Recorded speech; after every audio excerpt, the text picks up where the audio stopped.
வாராந்த குத்பா பிரசங்க வரிசையில் இவ்வாரம் கொழும்பேறு திவட்டக ஜும்மா பள்ளிவாசலில் இடம்பெற்ற குத்பா பிரசங்கத்தின் தொகுப்பினை தருகின்றோம். பிரசங்கத்தினை நிகழ்த்தினார் மௌலவி அசீத் அலவி மௌலானா அல் முர்ஷி அவர்கள்.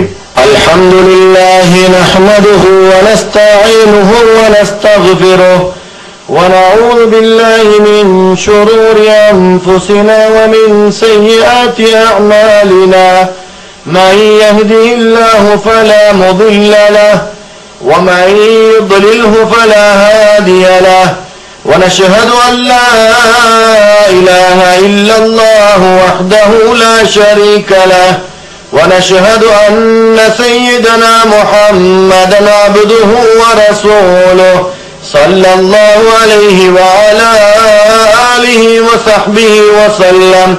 أما بعد فقد قال الله تعالى في القرآن الكريم أعوذ بالله من الشيطان الرجيم بسم الله الرحمن الرحيم قل هو الله أحد الله الصمد لم يلد ولم يولد ولم يكن له كفوا أحد.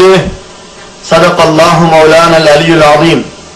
وقال النبي صلى الله عليه وسلم لا يؤمن أحدكم حتى أكون أحب إليه من والده وولده والناس أجمعين. رواه البخاري ومسلم أو كما قال عليه الصلاة والسلام. அளவற்ற அருளாளனும் நிகரற்ற அன்புடையோனுமான எல்லாம் வல்ல அல்லாஹ்வுக்கே சர்வ புகழும் உரித்தாகட்டும்.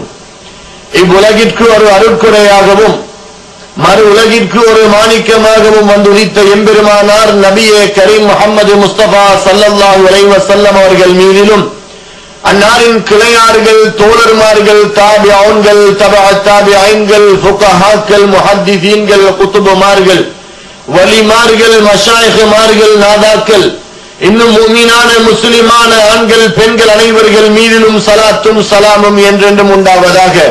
புனிதமிக்க ஜும்ஆவின் கடமையை நிறைவேற்றுவதற்காக அல்லாஹ்வுடைய மாளிகையான இந்த பள்ளி வாயிலிலே இஅ்திகாஃப் எனும் நிய்யத்தோடு அமர்ந்திருக்கும் அல்லாஹ் தஆலாவின் நல்லடியார்களே, என் அருமை சகோதரர்களே, அல்லாஹ் நமக்கு எவைகளை எல்லாம் எடுத்து நடந்து கொள்ளும்படி கட்டளையிட்டிருக்கிறானோ அவைகள் அனைத்தையும் சம்பூர்ணமாக எடுத்து நடந்து கொள்ளும்படியும் எவைகளிலிருந்து தவிர்ந்து கொள்ளும்படி நம்மை விலக்கி நமக்கு ஹராமாக்கி வைத்திருக்கிறானோ அவற்றிலிருந்து முற்றிலும் தவிர்ந்து கொள்ளும்படியும் முதலில் எனக்கும் என் குடும்பத்தினருக்கும் அப்பால் உங்களுக்கும் நான் வசியத் என்னும் நல்லுபதேசம் செய்து கொள்ளுகிறேன். அல்லாஹ் தஆலாவின் நல்லடியார்களே, என் அருமை சகோதரர்களே, மனிதர்களாகிய நாம் சந்தோஷப்படுவதற்காக வேண்டி பல காரணங்களை அல்லாஹ் தந்திருக்கிறான். நாம் முஸ்லிமாக பிறந்ததற்காக சந்தோஷப்படுகிறோம். நமக்கு அல்லாஹ் ஈமானை தந்ததற்காக சந்தோஷப்படுகிறோம்.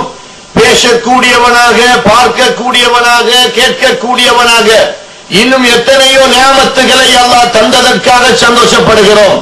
சந்தோஷங்களுக்கெல்லாம் மாபெரும் சந்தோஷம், நியாமத்துகளுக்கெல்லாம் மாபெரும் நியாமத், ரஹமத்துகளுக்கெல்லாம் மாபெரும் ரஹமத், அருட்கொடைகளுக்கெல்லாம் அரும் பெரும் அருட்கொடையாகிய நமது உயிரிலும் மேலான கண்மணி நாயகம் முஹம்மது முஸ்தபா ஸல்லல்லாஹு அலைஹி வஸல்லம் அவர்கள் பிறந்த மாதம் ரபியுல் அவ்வல் 12 உள்ளடக்கிய இந்த மாதத்தை விட நமக்கு சந்தோஷமான ஒரு மாதம் கிடையாது. ஏனென்று சொன்னால் ரஹமத்து வலியாக்கப்பட்ட மாதம். வமா அர்ஸல்னாக இல்லா ரஹ்மத்தல் லில் ஆலமீன். நபியே நாயகமே முஹம்மதே ஸல்லல்லாஹு அலைஹி வஸல்லம், உங்களை நாம் முழு ஆலத்தார்கள் அனைவர்களுக்கும் ரஹமத்தாகவே அனுப்பியிருக்கிறோம். அப்படித்தான் நீங்கள் அனுப்பப்பட்டிருக்கிறீர்கள். எல்லா படைப்பினங்களுக்கும் நீங்கள் ரஹமத்தை செய்வீர்கள். உங்கள் மூலமாகத்தான் என்னுடைய ரஹமத்து வெளியாகும். ரஹமத் என்னுடைய அருட்கொடை, என்னுடைய அன்பு, என்னுடைய பாசம், என்னுடைய நேசம் வெளியாகுவதற்குரிய வாசல், தலைவாயில் கண்மணி நாயகம் ஸல்லல்லாஹு அலைஹி வஸல்லம். எனவே இந்த மாதத்திலே அதிகமாக நாங்கள் நம்மால் இயன்ற அளவுக்கு ஸலவாத்துகளை அதிகமாக மொழிய வேண்டும். அது மாத்திரமல்லாமல் அவர்களை நினைத்து அவர்களுக்காக வேண்டி அவர்களுடைய பெயரை சொல்லி ஏழை எளிய மக்களுக்கு அன்னதானம் வழங்க வேண்டும், தான தர்மம் கொடுக்க வேண்டும்.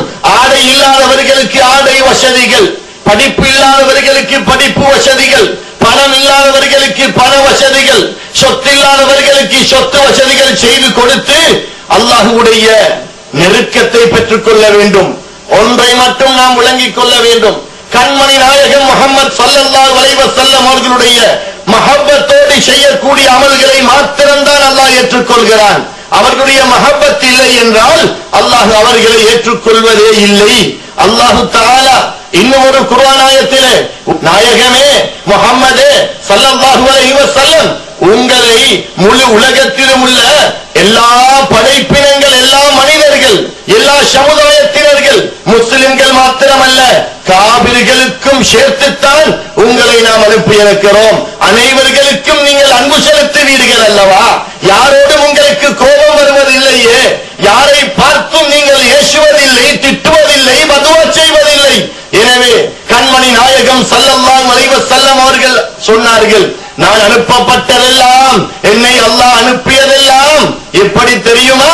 நற்குணங்களை வெளிப்படுத்துவதற்காக, நற்குணங்களை பரப்புவதற்காக.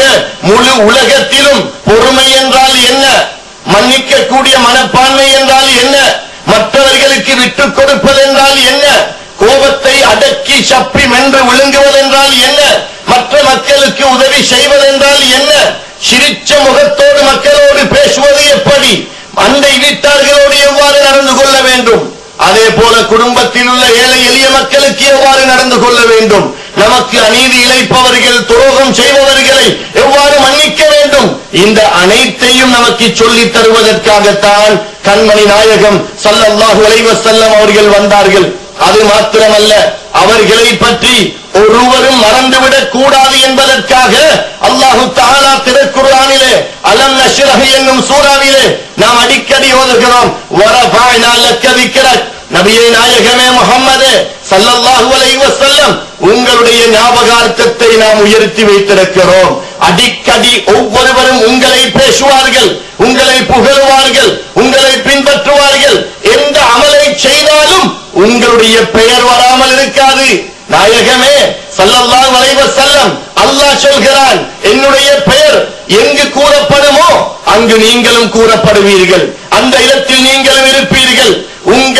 உங்களுடைய பெயர் சொல்லாத ஒரு மஜ்லிஸ் எனக்கு வேண்டாம் என்றும் அமைப்பில் அல்லாஹு தஆலா அனைத்து இபாதத்துக்களையும் அமைத்திருக்கிறான்.